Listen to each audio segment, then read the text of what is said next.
So back to the practical session. We began with pointers, so that's what I'm going to be treating first. But first, I'd like to teach you guys one thing. I'm going to teach you on comments, right? So when we want to let our users know what we are doing, let's say you want to create comments, we can just uh create pointers. So let's say creating pointers. Right. So now the codes after this line of code there will prompt the user that, oh, you're creating a pointer. Now if you want to comment multiple lines of code, what you do is, let's say I want to comment from this to the down, I use a backslash with the asterisk. Now if you leave it like that, right, it's going to affect the remaining lines of code. That means whatever you comment or you program after will also be commented. So if you want to end it at a point, we can say let's end it over here, then you end it. So this is a multi line comments now. But with a single line, the single comment is just on one line of code. So right, we want to create pointers, and we said creating pointers or declaring a pointer. First we give the data type. So let's say I want to declare an integer pointer, so integer. Then what distinguishes it from other variables is the asterisk. Then we can our identifier, let's just say depth, then we terminate. So this is declaration of pointers. This is how we declare a pointer, as simple as it's just the same as declaring any other variable, just that what distinguishes it from other variable is the asterisk symbol. Don't forget it's that. So this is a pointer. Now if you want to assign an address to a pointer, what I mean is I will create or declare and initialize another variable, right?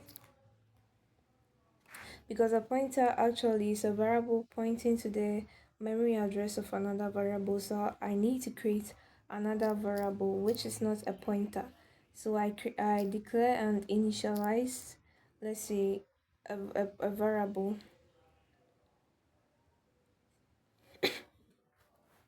Now, if I want to get the memory address of the variable val, what I'll do is I'll just assign this to the assignment operator, then I give it the address of operator, then the val.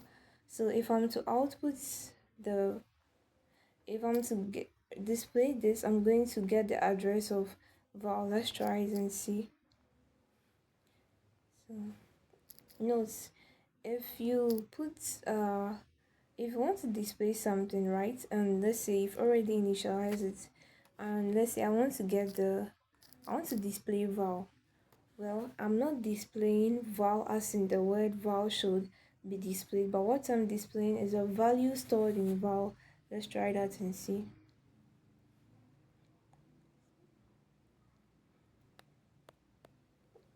So this is the value stored in val. Now if I want to display, let's say, the word val, what I do is I put it in double quotes, showing that this is what you want to display. Right.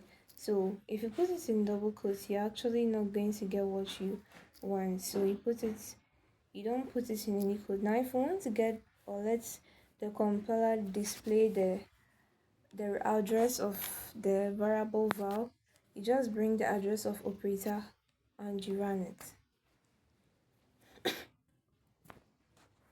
So this is a memory location of the variable val. So the pointer has pointed to this memory location. Now, in our further slides, we talked about dereferencing a pointer.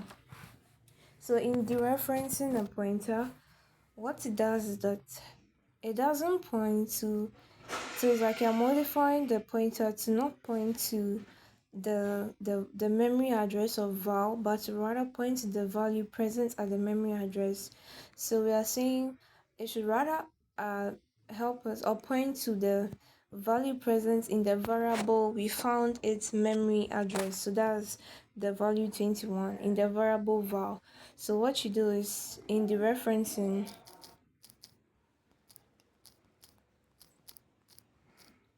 so this is the reference pointer. So when we should output this, we're going to get the value stored in val. So that is 21.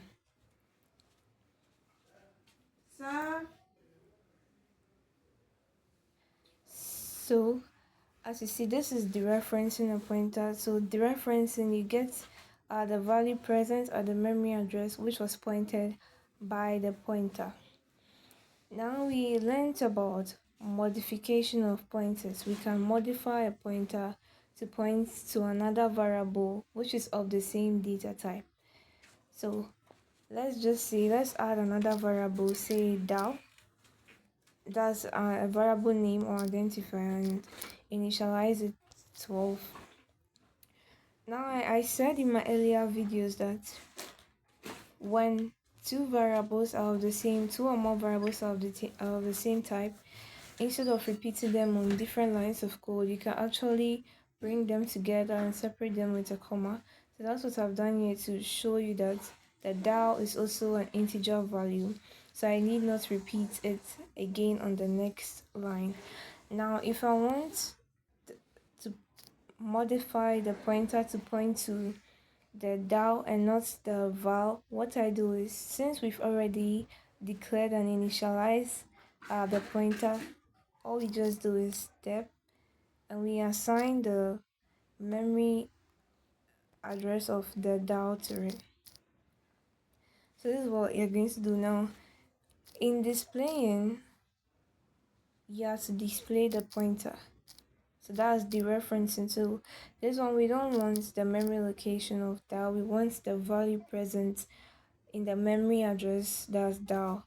Yes, so one may ask, I didn't bring the asterisk when I was assigning the other variable to it, but when I was displaying I brought it because without it, let me show you something. As it give you, right, you see, so okay, so it's actually worked because of the previous one. But if you want to display the value of DAO, you bring this to show that it is a pointer. Now if I'm to output this, what it's going to give me is, it's going to give me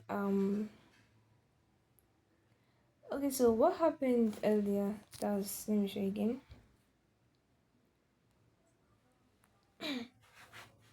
So this one is displaying what was stored in the first variable, that's val, the value present, and it displayed its address for me. So without the asterisk on it, it's going to do that. But because automatically whatever is inside DAO is also assigned to deb, since now it has been assigned to the pointer. So we want to dereference the pointer, so we have to bring the asterisk symbol to distinguish or to identify. So right, so this is the first one was val and the second one was, so we can actually comment this, so the output of the next one will run for us. So we've modified the computer to, or the pointer to output, or we've modified the pointer to find the value of the other variable. So this is basically all about pointers. Now we move on to references, right? So I would like to comment the first side. So I'm going to do a multi-comment. So let's say, make sure you bring it or else your remaining codes remains commented. Now under reference, we say a reference just works as an alias for an existing variable. So a variable that exists, a reference is just an alias for it, and it provides an alternative name, and it provides an alternative name and allows you to access the data directly. So let's initialize a variable, say x, uh then right, if we want to reference this, right, we have to make it be of the same data type because the referencing is just an alternative name. So right, this isn't a pointer. You see, in a pointer case, instead of the ref, we would have brought what's the asterisk. Instead of the address of operator, we would have brought the asterisk. But here we brought the address of operator. So take note, pointers have the asterisk which distinguishes it from other variables, right? So this is reference. Reference don't need any asterisk symbol for it. So if we want to display this, we say cout. Let's say we want to display x. So if we are to display x, that means we're displaying the value stored in x, or the value that x contains, that's 10, right? But if we're to display the memory address of x, let's see what we're gonna get. So this one, we've gotten the address where the x is stored in the computer. Now let's display ref and see what we'll get. You see, I said the reference allows you to access the data directly. Let's see if that's true.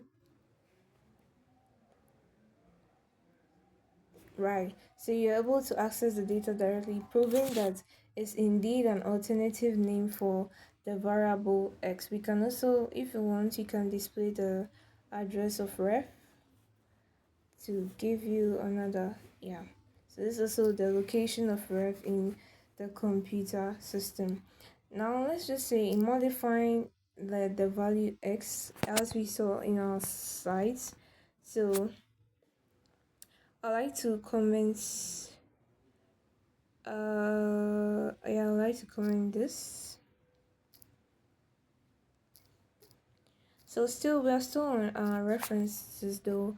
So I like to but before I can do what I want to do, right, I will teach you functions. Okay, so it's basically on the functions, and functions will be in my next video, so stay tuned. So I would like to skip it in order to prevent any confusion or any misspelling in your head, right?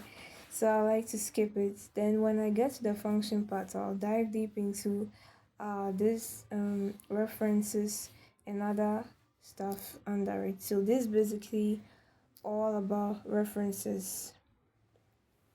When we move on to arrays, we studied arrays. We said arrays are just the list of something. It contains the list of something. So array 2 follows the same trend. So we declare it. But for array, we have to tell the compiler its size. So we say this variable has this size, right? So in telling it, we bring the operator, right? Then we put 2, or let's say 3. So you're telling, or you're declaring, you're making it known to the compiler that the variable num, which is an array, contains only 3 elements in it. That's 3 array elements in it. So if you want to initialize this, what you're going to do is the assignment operator, then the curly braces, then your list. So the list is actually the initialization process. So in listing, that means you're assigning whatever is in the list to the variable, saying this is what it contains. These are the 3 objects or elements it has in it. Right, now if a quick warning or notice that if you tell the compiler that the variable has or is made up of 3 things, right, and you are giving us 4 things, 4 items in a list, it's going to give you an error because you told it that it has 3 or its size was 3, it has only 3 elements in it. So how come you are getting 4 lists? So when you should do this, you get an error. If you should output this, you get, so whatever size you give for the, you see an error. Whatever size you give for the uh sorry, the identifier, you should make sure that there's a number of items inside the list, right? So now we move on to the user data types, define data types as extract, the union, and the enumeration. So we begin with extracts. Now we said extracts can hold multiple data, they can hold it at a time, right? So we're going to study now. In declaring extracts, we define the word extract, since extract isn't it's a user defined data type. So we the users have to, or the programmers have to define it. So we have to make it known to the compiler that it's a data type. So we bring the keyword extracts, right? Then any identify a variable name, but mostly struct actually takes multiple things. So it's going to be, let's say, maybe student's record or student's profile, or maybe the address of a town, or the address of someone's house. Like, just it takes something that has a lot of things inside. Or let's say yeah, basically the record profile of a student and all of those. So we can actually make the struct name, let's say student. So we are going to find certain things about the student. So this is declaring extract. Now in defining, I'm going to explain better of the definition and declaration in my functions video, so stay tuned, don't miss it. Right, so in definition, we say we bring our curly braces. Now in the curly braces, note that always in the curly braces, that's where we are talking much about what um we've defined. Yes, so let's say the student, we want to know some members inside the student. So we want to know the student's age. So you declare it. Then next you want to know the student gender. Then you declare down to, so the age and the gender inside the student are known as they are known as the members, right? Yes. But note, in writing a struct program using C++, this beginning, right, defining the struct to the compiler, to make it known to the compiler, you have to actually bring it. So what I'm going to do is, you have to bring this int main after it. So you're going to define this before you bring our int main. So the int main is the data entry. I said in my previous video that that's where our data and everything will be processed and entered. So the int main is basically the data entry. Sorry. Yeah, the data entry. So I'm going to clean this one. It actually won't affect anything since I've commented the previous codes. So we terminate this, right? When you declare and define, you have to terminate it. So we terminate this, right? And remember, I said in my previous video that we have a global scope and a local scope. So inside the int main is known as a local scope. Whatever will be accessed cannot be accessed outside or by the global scope.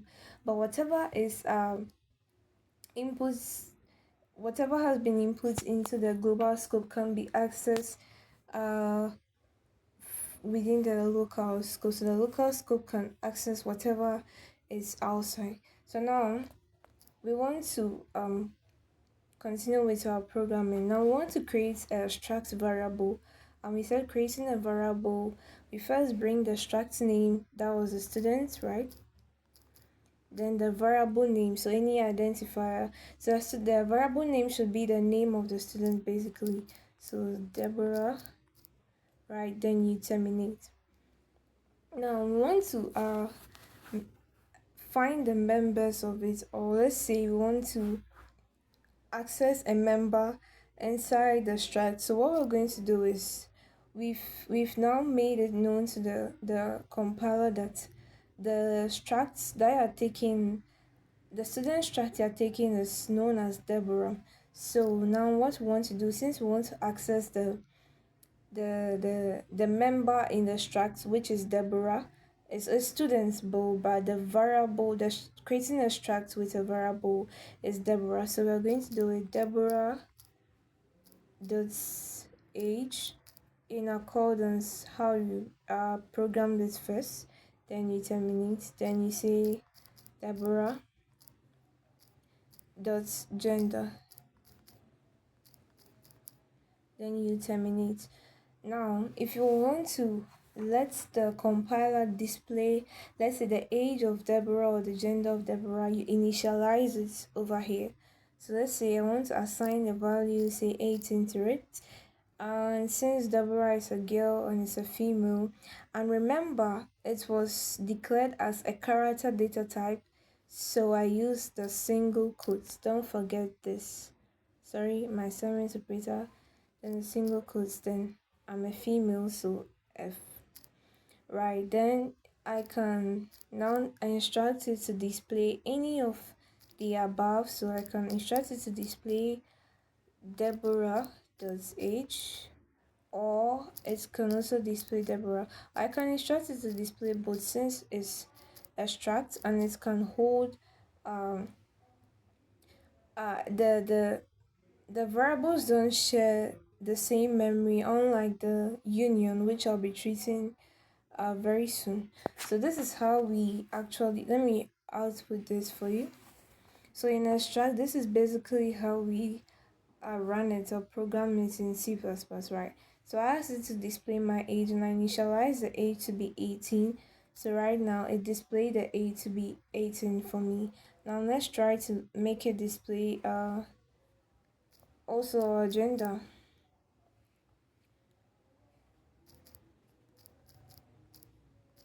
Notes the I didn't put it inside I didn't put it inside the double quotes because I'm not asking it to display the word. Well, I'm asking it to display what is stored inside of it. So if I should do something like this, put it in single quotes, that is displaying the word gender. Let's run it and see what we get. Right? It's not displaying what I initialized it to. So if you want to get the value you initialize or assign to it, you just write it, the output is like that without any double quote. So this is basically how to program extract using C++ programming language. So first you define the struct, you make it known. Then what do you want to find? Is it a record of a student of or an employee or something?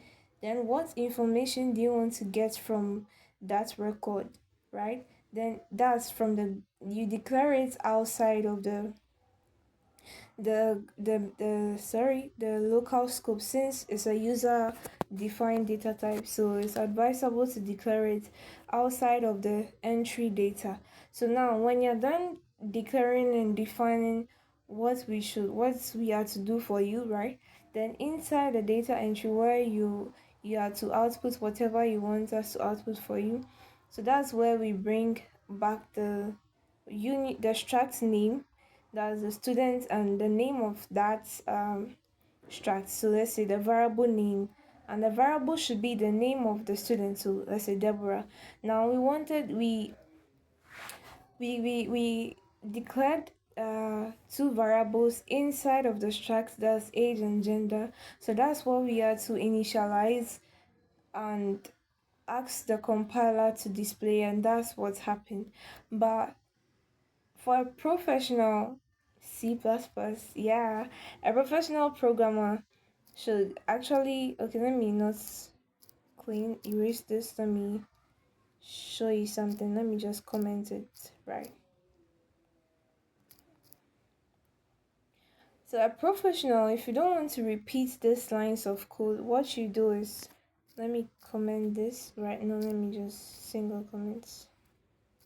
What you just do is, inside of this, since is the student Deborah that contains or that should have all these, you should just assign it to her. So, in accordance, how you are listed or declared them. So, the age came before the gender. So, we have F, then you use a comma to separate, then any value, say 18, right? So, this is going to output it the same way we want. I like spacing, as I said, just to make my work neat and presentable. So instead of repeating the two lines of code, instead of repeating the sorry, age actually came before the I made a mistake here. So instead of repeating these two lines of code, we say uh the the struct name and the variable name should contain whatever I wanted, because you actually define that the struct name has this. So if you want to make it known, what you're saying is that the struct variable contains this, right? So you want it to display it for you, and that's what you get. And make sure as you assign the value, it should be in order. And this is how you see, this is basically a professional programmer, right? In a professional programming. Yeah. So I asked it to display the age and the gender. But if you think you might forget this, uh maybe to how to instruct it to display it for you, then you can also just go this normal way I did it over here. Right, so this is all in struct, and I'm going to continue with the union. Now, union is the very opposite of struct, right? So, what union does is that I'm commenting this.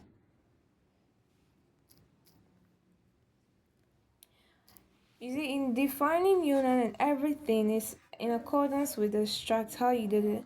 But what differs it from the struct is that with a struct, you can output or you can instruct the compiler to display um two variable or two members or two or more members, multiple members of the struct at a time. But with the union, it can only display a member at a time, since those members in the union share one memory. But with the structs, they all have each they have their own memory. Each member has his its own memory. So the same way we did for the struct, we're going to do same, but just in the instruction it's displaying, we're just going to display it single, so we get what we need. So now, so union, as we said, we define them. Since it's a user defined data type, we make it known to the compiler, we define them, right? So now, union, let's say we still want to get a union of students, right? A student. So this is basically the declaration, but now we want to define it. We want to tell more about it, like what it contains, its members. So let's say its members are the same thing. We're using the same members. We declare them, then the child, then gender, right? And note that they are user defined data types, so they are defined before the data entry uh part is being brought, right? So now inside here is where we make our entry data when we enter our data, right? So just like we did for the structs, we're going to do same. It's just the union name. So that's students, as we've declared and defined. The student, the union name, which is student. Then you create a variable name. So the variable name should be basically the name of the student. So let's say I'm going to use a different name now. Let's say Julia, right? Then I terminate. Or if you want to go the way I said, you can actually assign the values to it, but in accordance of how you programmed it. So the int age was declared before the gender. You can't do it the other way around, or else you'll be getting a different output, right? So now to be a professional, right? We gotta like we can do it this way. For the value of age, let's just say 21. And Julia is a girl, so let's say, sorry, I declared, remember, you declare gender as char, so it's a single quote, right? And notes character is just letters, a set of letters, numbers, and symbols. You can't, it's not words. You can't write words in character. You actually be getting an error. If you want words, then you declare it as a string, right? So this one you're making it known to the compiler that it's a character and not a string. So okay, sorry. Yeah. So I'm going to tell the compiler to output something for me. So I want the compiler to output a member. I want to access a member. So what do? I bring the variable name, right? And then the member I want to access. Let's say I want to access gender, right? Then let's run it and see what we get. Now, you see, there was a problem because for the union, it can't take or hold two or more members or variables at a time because those members share the same memory. So what you're going to do here is right on that for the union you're going to repeat, you have to repeat the lines of, sorry, as I did for the struct. So let's say age, right? And let's initialize the value, say 21. Then Julia, don't forget the variable name and the member you want to access, because the variable name is now where the thing is stored. So gender, then single quotes F, then you terminate. Now let's try displaying and see what we'll get. Sorry, I didn't terminate over here. So you see, programming can actually be a bit tricky, You forget just a comma or a semicolon, then you have some lines, some codes, some errors. So don't forget to terminate when you're done defining the union. Right, so now in display the age for me. Now let's ask it to display age and see what we'll get.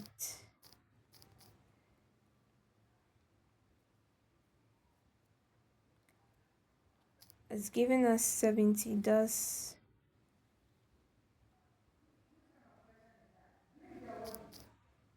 okay, let's try displaying both age and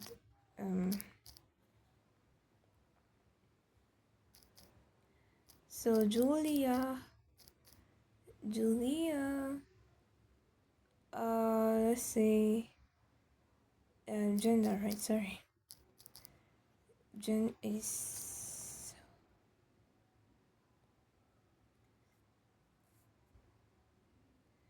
right. So the 21 actually it's because yeah, so it's actually randomly picked a number and processed it, right? Thank you all for watching. Until I come your way next time, farewell. Please don't forget to like, to subscribe, and if you have any questions too, you can drop in the comment section and I'll get back or give you a feedback on your question. And don't forget to turn on the notification button to be notified when I upload any video. Till next time. Bye. Stay tuned for my next video on expressions and statements. Still under programming with C++. Ciao.